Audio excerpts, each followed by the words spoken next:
the other side of the window, we can resize this window to full screen, or we can close it. Now again, if we want to interact with that window, you have to tap it to make sure it's highlighted, and as you can see here, we now have those same controls on the other side. This is also important when interacting with the back button here. So if you want to go back on this window, you have to make sure it's highlighted in blue and click back. Now at the bottom of the multi-window mode is this little expandable folder, which gives you the option to edit the content in here. So you can add additional apps into this window, or you can drag and drop them out here. So for example, if I want the memo app, which I think is good to have in here, you can do so. And of course, you can rearrange them as well. Now let's go and take a look at our settings. So under the settings panel, everything is organized in tabs. We have connections, devices, controls, and general. Under connections, we have our Wi-Fi settings, Bluetooth, airplane mode, data usage information. We also have location information, which apps are using that. And we also have our network settings. So we have VPN and printing. And of course, we do have printing integrated into this tablet because it is running Android 4.4. Now, if we toggle on nearby devices, this allows other devices to remotely access the media on this tablet.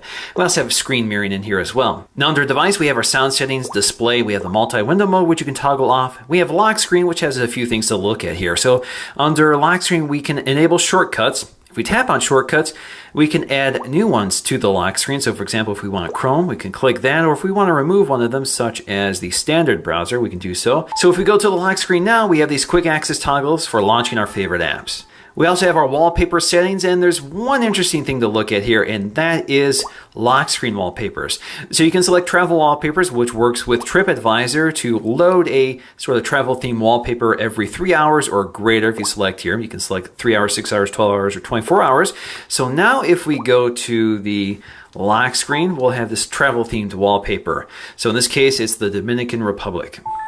We also have our fonts, so we can select our font styles, which also allows us to download additional fonts from the Samsung App Store. We have our notification panel settings, which I looked at earlier. We have accessibility and blocking mode settings. We have our controls, which includes palm motion, which includes screen capture and mute to pause. Now, if you swipe on the screen using the edge of your palm, it does a little screen grab for you. In fact, it pops up here in your drop-down notification shade, and you can access it in any app you prefer. Now, under general, we have accounts, so we can add additional accounts such as email accounts, Google accounts. We can sync with Twitter or Facebook, Dropbox accounts, that sort of thing is all in here. Cloud, so we can set up our cloud storage, which includes Samsung's cloud storage as well as Dropbox, which is trying to find right now. We also have backup and reset options. We have date and time options, accessories. Then we have our application manager, so we can see what's downloaded, the SD card. We can also see what apps are running. We can also tap on them to see them. We also have default applications. Users, which allows us to add additional users for that multi-user mode. We have battery, power saving mode, storage. So you can see how much storage we're using up. I haven't downloaded much here or taken many photos, so you can see how much storage is left after the system takes its cut. Then we have security. We have about this device, so we can see the latest version of Android right there, 4.4.2. Now let's talk about users and multi-user mode. So if you go to users and go up to plus here, you can add two types of users. You can do a full standard user or a restricted profile, which is good for children, for example. This allows very strict access to what this tablet can do. Now, if you go to users here, basically select OK. It's like adding another owner to this tablet. So let's go and set it up now.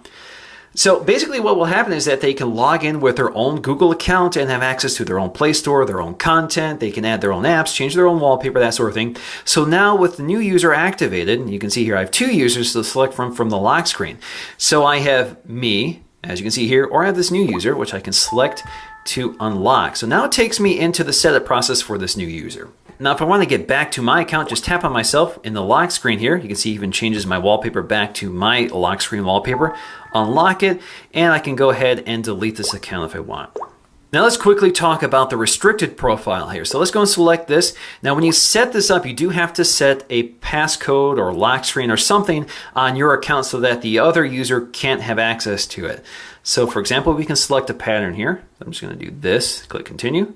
So basically I can configure this account now. I can name this person, so I can say kid, and I can also change the profile picture. So for example, I select the profile picture, I can take an image or select one from my gallery. And now I can select specifically what apps this account has access to. So for example, I can select Netflix, but also under Netflix, you get this little settings icon So you can disable profile switching under that app, but some other apps have a few more things here, such as play movies and TV. So if I select this and select the gear icon, I can now restrict certain content based upon age. So I can restrict that here. Once I've selected the apps they have access to, I can go to that account and show you exactly what they're going to experience here. So I'm going to select Kid here, swipe to unlock. So as you see here, they basically have a home screen which they can customize. They can go to their app drawer and add the available apps that they have access to, such as Netflix. So we can tap and hold it and drag it to the home screen. They also have that drop-down notification shade. As you can see here, they have the profile in the left side. And if you want to select that to jump to the lock screen to change the profile, you can do so as well. Now, under the notification panel settings, we also have something called recommended apps. Now, this is on by default, but you can toggle this off. But basically what happens with recommended apps is if you connect a pair of headphones, as I just did right there. If we go to the drop-down shade now, you have these recommended apps that are audio specific or media specific, such as YouTube, the music player, Watch On, and the video player. You can also edit this by going up here to select specific apps you want to add. But alternatively, you can also go to the notification panel here, go up to recommended apps, and as you can see here, you can see the ones that are available for recommended apps, and go up to edit as well to specify which apps you would prefer. Now, instead of digging through these menus to find what you're looking for, you can also just go up to search. So for example, if you want to find that multi-user mode, just tap in user. You can see right there, it takes you right to that panel. Now let's go ahead and take a look at our keyboard here. I'm just going to go to the memo app, create a new memo. So you can see we have a full QWERTY keyboard with a number row, as well as these directional keys, which is very nice to have. So you can see here that when caps lock is activated, you get a little icon in the lower or in the upper right corner of the shift key. You also have your settings here. So if you tap on it, it takes you to your settings panel, which includes things like continuous input. So if you enable this, you now have a swipe-like keyboard. So let me show you this. There we go. That also works pretty well. Now, if you tap and hold this, you get to more options. So we have our voice input keyboard, we have our handwriting recognition keyboard, we have our clipboard, as well as our Modicon keyboard, and our keyboard sizes here. So if we select this, we have our split keyboard, which is available only on the 8-inch and 10.1-inch, not on the 7-inch. You can move this around. So this gives you more of a thumb typable keyboard, which is very handy on a large tablet like this, especially in landscape orientation. We also have that floating keyboard, and we can go back to our normal keyboard as well. Now, while we don't have the stylus, we have the same handwriting keyboard that's also available on the Note series. We can use our finger, or we can add our own stylus here.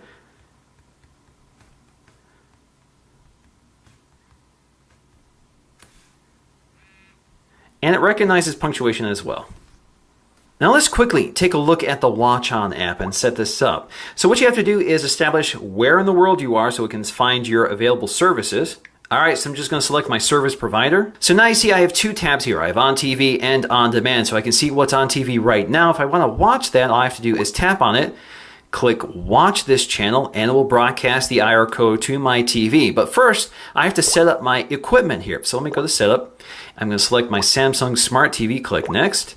Turn on TV. It's basically programming the device to recognize your TV, and if that's the correct code, click OK, click Next, and then I have to select my service, which is Comcast, click Next, send it to my set-top box. Again, if that is correct, we're going to click OK, and so now I have my remote control. I can input my channel numbers, I can select my channel from here, volume, power things off, that sort of thing right from here.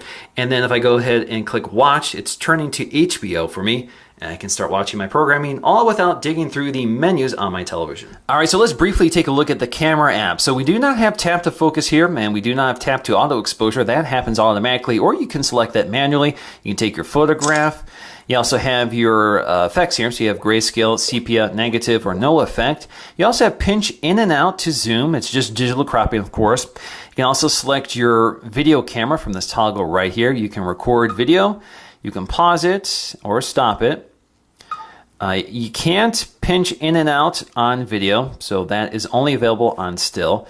And then you can also go up to your settings right here. So you have your still camera, you have your video camera, which is only 720, and then you have your settings for location tags, volume key for zooming, guidelines, contextual file naming. You can also reset everything back to default. So you can see there's not a lot of options here. Now you can also select from the front-facing and rear-facing camera. And again, this is a pretty mediocre camera, 1.3 megapixels with VGA video only. Let's go back to the front camera. You can also select more options here from this drag out right there. So you can see you have your exposure settings, which you can set manually, and then you have other things here. You can also rearrange these just by tapping and holding on them and move them around on this grid here. Now, if you go to photo size, you can see what's available here. 3.2 megapixels or 2.4 megapixels. If you go to 3.2 megapixels, it's a 4:3 photograph instead of a widescreen 16:9 photograph. So that's something to also keep in mind. Now, we also have our modes down here, which allows us to select auto, beauty face, sound and shot, panorama, sports, night, and that sort of thing. Now, if you look at our Geekbench 3 scores, you can see the Tab 4 is pretty low end. Now, if you look at the Tab Pro and the Note 10.1 2014 edition, you can see these are much higher spec. They have much higher end processors. This one has 3 gigs of RAM, this one has 2 gigs of RAM, and the results are pretty apparent. Now, predictably, because they all have the same 1.2 gigahertz quad-core processor, all have 1.5 gigs of RAM, the Geekbench 3 scores are all identical. Alright guys, so let's talk about some of the strengths and weaknesses of the Tab 4 10.1 inch. Now, I think some of the biggest strengths here are going to revolve around the price. So at $349 and $320 on sale, I think this is a pretty good deal. You get 16 gigs of storage along with a 64 gig SD card slot. Again, it's a fairly large tablet that's very lightweight, pretty good battery life, and seems to be pretty indestructible. It's definitely a great tablet for those who want a larger tablet but don't necessarily care about the screen resolution. The other strength here are the speakers. So if you're going to use your tablet for movie watching without your headphones, this is going to be one of the best sounding tablets at any price. So those stereo speakers definitely make a big impact here and certainly are much better than the ones on the 7-inch and 8-inch Tab 4. And of course, you got the latest version of Android 4.4.2 with an updated version of TouchWiz, which is actually pretty decent.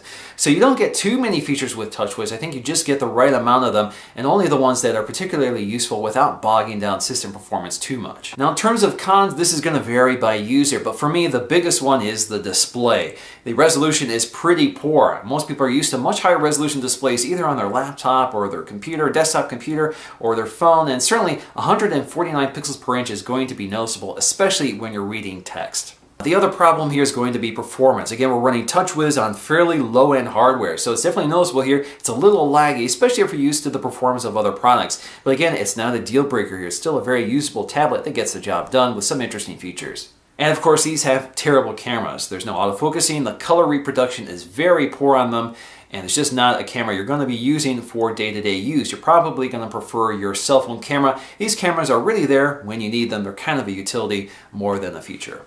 Now, in terms of which one I prefer, it's kind of a toss-up. I'm a big fan of the 7-inch with that small form factor and the small bezel, but I think the 8-inch is the right size, and it actually seems to be a better performing tablet for whatever reason.